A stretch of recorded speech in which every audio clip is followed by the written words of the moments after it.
Все началось с того, что Тэхён непринужденно общался с Арми во время своего ночного прямого эфира. Он смеялся, читал комментарии, отвечал на вопросы, как всегда. Казалось, ничего необычного, пока он внезапно не замолчал.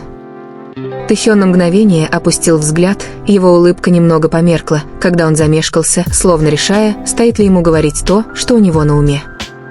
Раздел комментариев мгновенно взорвался. Ты в порядке? Что случилось? Расскажи нам». Затем он поднял голову, сосредоточив взгляд, голос стал ниже, чем прежде. Прямо в этот момент Чингук, который смотрел прямой эфир дома, заметил, что что-то не так. Он наклонился ближе к экрану, нахмурив брови, ожидая. Тэхён тихо вздохнул. А затем он сказал это, предложение, которого никто не ожидал. Предложение, которое заставило Чингука замереть в шоке. Это было не громко. Это было не драматично, но это было честно и полно эмоций. Арми сошли с ума. Видеоролики мгновенно разлетелись по социальным сетям, и через несколько секунд имя Чингука стало трендом, потому что его реакция говорила громче слов. Взгляд Чингука смягчился. Его губы слегка приоткрылись, как будто он не мог поверить, что Тэхён наконец-то сказал это. Что бы ни значило это признание, было ясно, что между ними навсегда что-то изменилось. И это было только начало. В тот момент, когда слова Тэхёна вырвались, все изменилось. Не только в том прямом эфире, но и во всем фандоме. Чингук сидел совершенно неподвижно, широко раскрыв глаза, глядя в свой телефон, как будто ему нужно было перематывать этот момент снова и снова, чтобы поверить, что это реальность. У него перехватило дыхание. Выражение его лица было невозможно скрыть. Через несколько секунд его реакцию засняли и опубликовали везде. Чингук в шоке после признания Тэхёна. Вы видели, как он выглядел? Тэкук настоящий. Детективы Арми работали быстрее, чем когда-либо. Сравнения бок о бок заполонили ленту времени, анализируя каждую деталь, поднятую бровь Чингука, то, как он закусил губу, как он прикрыл рот рукой, словно пытаясь что-то сдержать. Некоторые говорили, что он был удивлен. Другие говорили, что он точно знал, что Тэхён имел в виду. Но в одном все сходились, ему было не все равно. Очень много. Вскоре после этого Чингук включил камеру. Не для прямой трансляции, а для обновления видео. Он не произнес ни слова, он лишь застенчиво улыбнулся и показал пальцами маленькое сердечко. Этого было достаточно, чтобы привести Арми в неистовство. Потому что эта улыбка была не просто радостью, она выражала облегчение. Как будто Тэхён наконец сказал то, чего Чингук так долго ждал. В чем же правда этой безмолвной связи? Что на самом деле значила эта фраза? Чем больше фанатов пытались ее расшифровать, тем глубже становилась тайна. И пока мир все еще пытался осознать реакцию Чингука, Тэхён уже готовился раскрыть больше. Это была только вторая волна. Самый большой шок был еще впереди. Пока Арми по всему миру пытались расшифровать произошедшее, Тэхён молчал после окончания трансляции. Ни поста с комментариями, ни разъяснений. Ничего. Он словно хотел, чтобы все задавались вопросом. Но он все же оставил кое-что, подсказку. Одну строчку в чате. Короткую, но содержательную. Он знает, о чем я. Фанаты замерли. Были сделаны скриншоты. Поделились переводами. И вдруг весь сюжет изменился. Кто такой он? Арми не потребовалось много времени, чтобы понять. Все указывало на Чингука. То, как Тэхён сказал это предложение ранее, мягкость в голосе, нерешительность, надежда, казалось, было адресовано кому-то конкретному. Тем временем Чингук оставался активным. Он лайкнул пост о трансляции, пост, в котором цитировались точные слова Тэхёна. Совпадение? Арми так не думали. Затем еще один неожиданный поворот. Тэхён опубликовал историю. Простое фото ночного неба с одной загадочной подписью «Для тебя». Ни имени, ни тега. Всего 2 слова, которые говорили о многом. До поздней ночи разносились шепотки. Это было ради Чингука? Он отвечает «Т». О чем они говорили до этого? Напряжение между ними никогда не было таким реальным, таким близким, таким хрупким. И словно этого было мало, один из фанатов заметил, что они оба были онлайн в одно и то же время почти час. Личные сообщения, телефонный звонок, план, что бы ни случилось в этот тихий час, все снова изменилось. Потому что уже на следующий день Тэхён решил раскрыть всю правду. И на этот раз никто не сможет это игнорировать. Следующий день наступил с тяжестью, которую невозможно было игнорировать. Фанаты проснулись, все еще в шоке от хаоса прошлой ночи, но Тэхён молчал. Никаких объяснений и прояснений. Только эхо его слов, которое никак не утихало. Он знает, о чем я. Арми ждали. Минуты превращались в часы. Споры становились все громче и громче. Затем, без всякого предупреждения, Тэхён снова вышел в прямой эфир. Экран засветился, он сидел тихо, в мягкой толстовке с капюшоном, с немного взъерошенными волосами, словно он вообще не спал. Он улыбнулся, но это была не та яркая, игривая улыбка, которую знали Арми. Эта улыбка казалась нервной и уязвимой. Даже поприветствовав фанатов, он опустил взгляд на свои руки, понизив голос. «Я сказал кое-что вчера вечером. Кажется, многие из вас это заметили». Чат мгновенно взорвался. Тэхён взглянул на экран, затем покачал головой и застенчиво усмехнулся. «Иногда есть вещи, которые ты хочешь сказать долго, но просто ждешь, надеясь, что другой скажет это первым». Миллионы зрителей почувствовали холодок.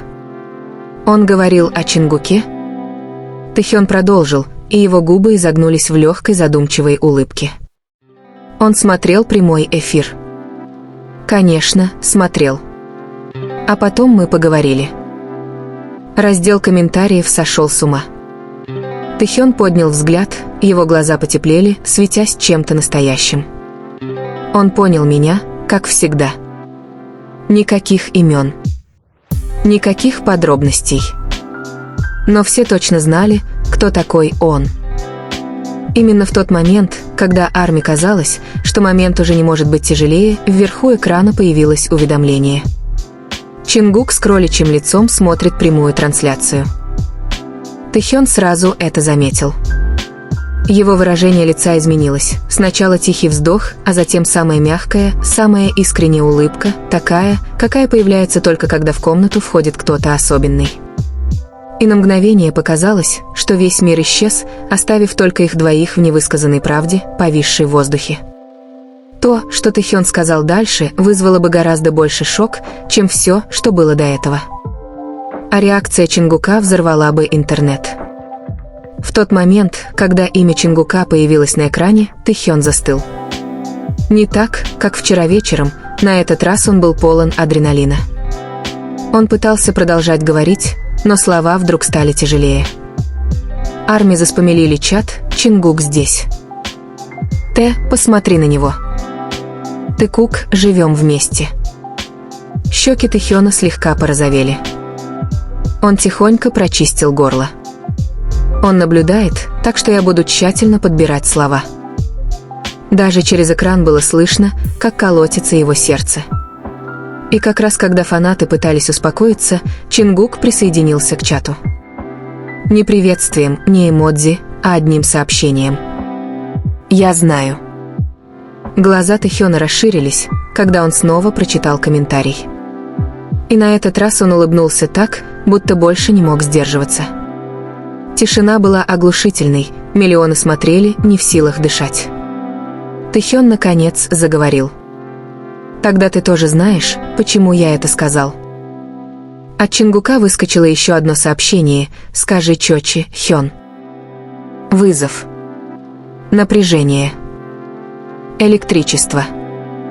Фанаты буквально чувствовали, как этот момент приближается к чему-то неизбежному.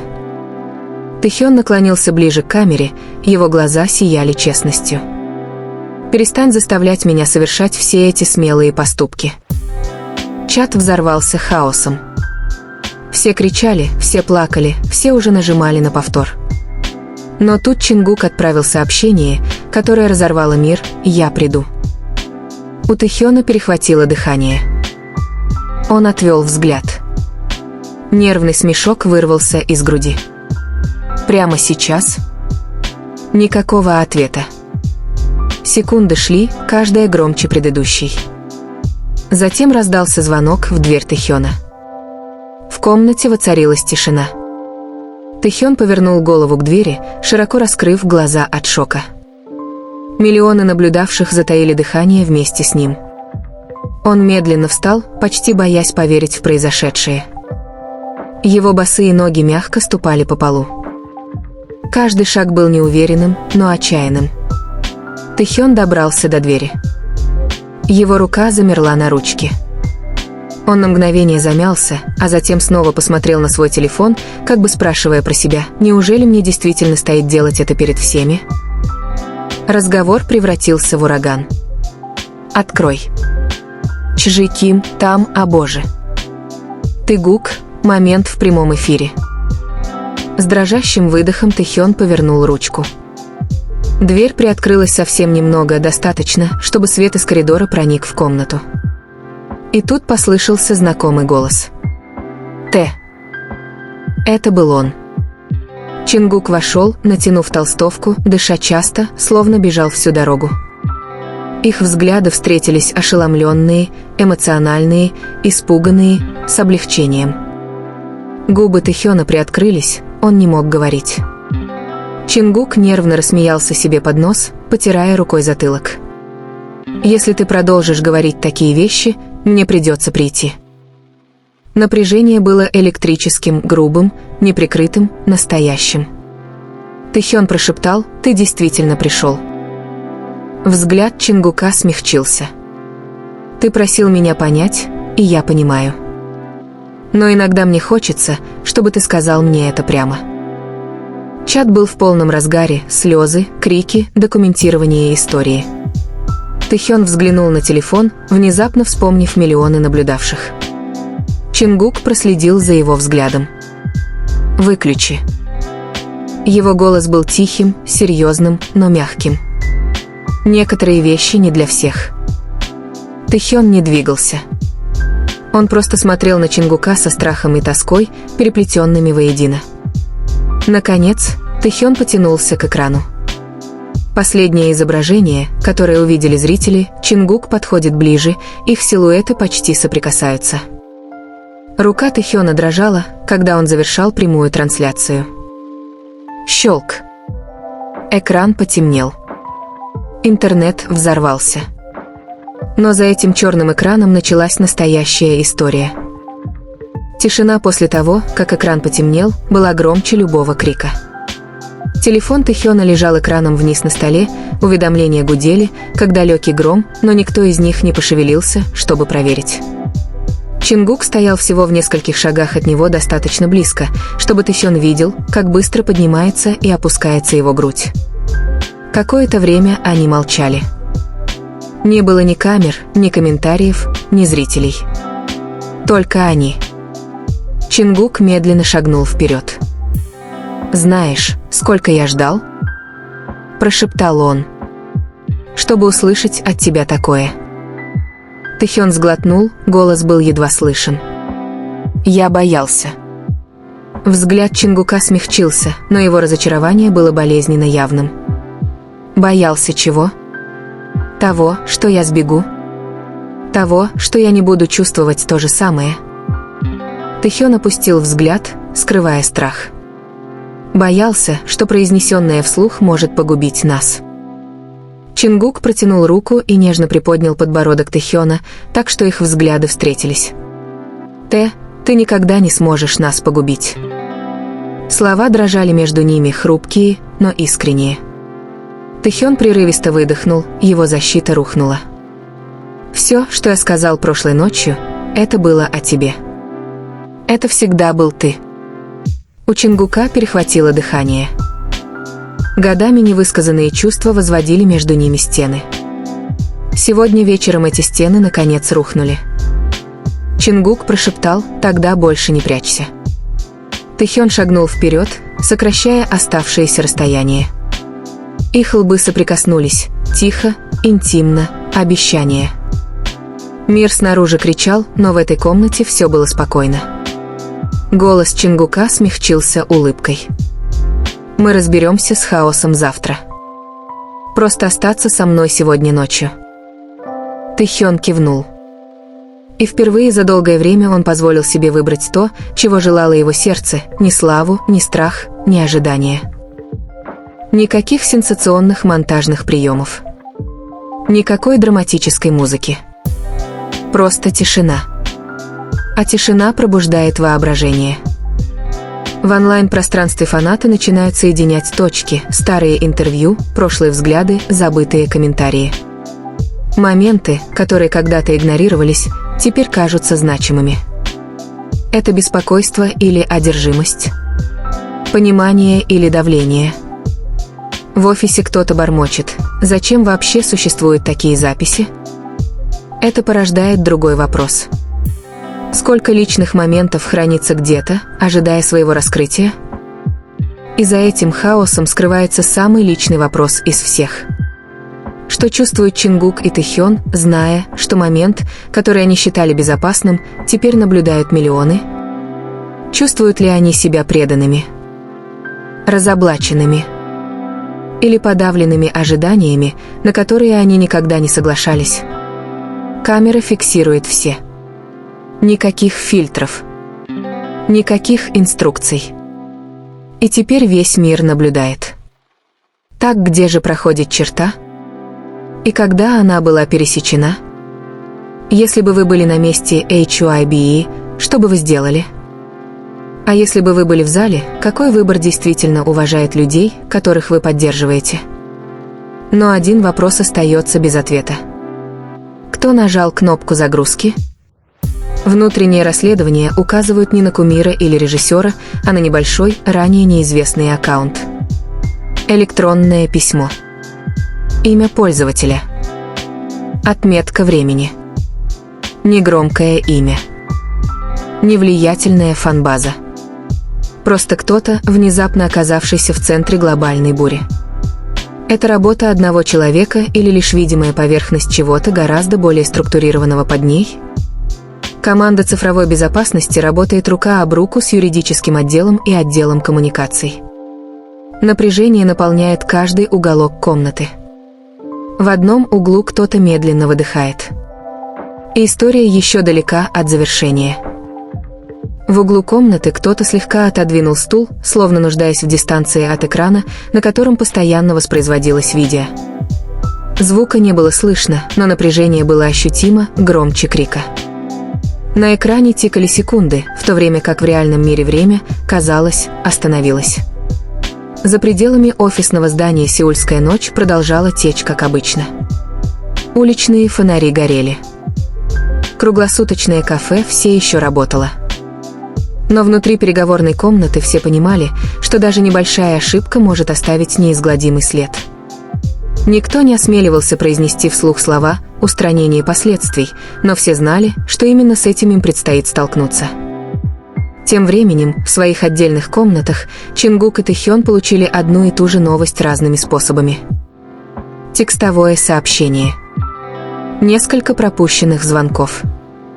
Шквал уведомлений. Никаких подробных объяснений. Всего одна фраза, от которой у них перехватило дыхание, внутреннее видео было слито. Чингук долго молчал после прочтения сообщения. Он сжал телефон в руке, а затем отпустил. На мгновение он закрыл глаза, словно пытаясь вспомнить, не следовало ли записывать что-либо из того, что произошло той ночью. Тэхён же стоял, глядя в окно.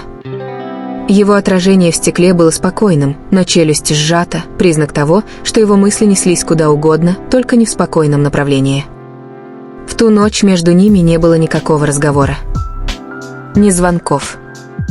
Ни сообщений. Не потому, что они не хотели говорить, а потому, что оба понимали, что бы они ни сказали сейчас, это может превратиться в очередную сплетню, которую однажды неправильно истолкуют. Молчание казалось безопаснее, хотя и гораздо тяжелее. В интернете поисковые запросы взлетели до небес. Их названия стали появляться рядом со словами вроде «утечка», «частные кадры» и «чрезвычайная ситуация с HYBE». Некоторые СМИ начали готовиться, ожидая официального заявления. Другие предпочли молчать, понимая, что один неверный заголовок может вызвать неконтролируемую цепную реакцию. К раннему утру видео наконец исчезло из своего первоисточника. Удалено. Снято с публикации. Но, как это слишком часто бывает в интернете, его следы так и не исчезли полностью. Короткие фрагменты все еще распространялись. Скриншоты остались. Память общественности уже сформировалась. И под всем этим остается один неразрешенный вопрос. Никто по-настоящему не чувствовал себя победителем в ту ночь. Ни HYBE, ни ARMY, и особенно не те два человека, чьи лица были запечатлены на видео.